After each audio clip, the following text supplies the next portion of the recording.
Alam kong natatakam ka na, takam ka na sa tinitignan mo, kaya ano pang inaintay mo? Let's go! Alright guys, welcome back. So magsutukal tayo for today's video, pero bago ang lahat gusto ko munang pasalamatan yung taong nagbigay nito from Malo. So kaibigan ng kaibigan ko din, at maraming salamat dahil napasali ako dito sa food trip na to. So dalawa lang pala kami ngayon guys na magpo-food trip ng sutukil. Ayan, sinugba. Yung sinugba is inihaw from Tagalog, tapos maraming sili syempre para napakasarap ng kain natin. Yan yung nagbibigay ng nagpapagana. O, syempre yung sibuyas hindi mawawala yan. Tapos ito na nga guys, yung kinilaw. No, napakasarap ng kinilaw kasi fresh na fresh to from the sea. Malapit lang po kami kasi kami dito sa dagat guys.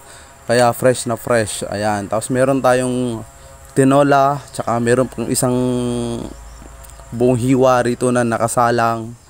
At syempre guys, sana habang kami ay kakain ngayon, sana kayo din ay masayang kumakain sa inyong hapagkainan. Okay? At kung kayo guys ay mahilig sa ganitong food tripan, alam ko natatakam na kayo dyan dahil sobrang sarap po talaga. Di ko ma-explain, alam mo yon kasi sobrang fresh.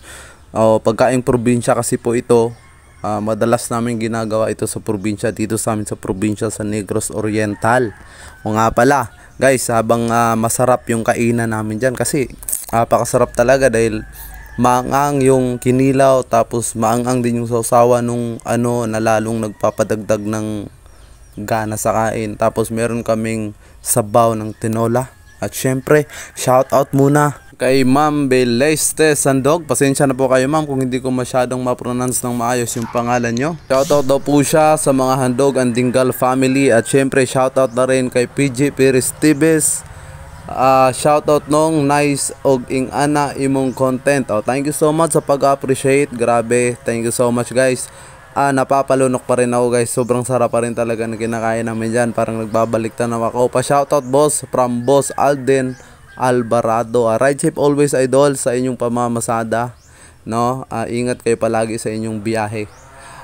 Suhor Agada Jenny, pa shoutout, hapit na jud piyesta sa liko-liko. Alright, hapit na jud piyesta sa liko-liko. So shoutout sa iyo idol Suhor Agada Jenny and to or Suhor family sa liko-liko. And shoutout also to Ricon J Ortez Pinig. Mayong gabi inong shoutout diha shoutout diha idol Ricon J.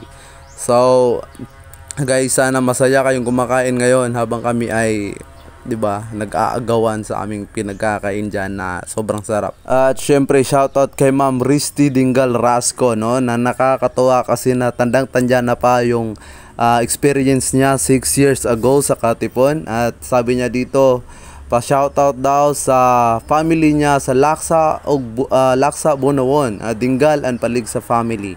So shoutout sa inyong lahat dyan. At maraming salamat guys kung umabot kayo dito sa part na to.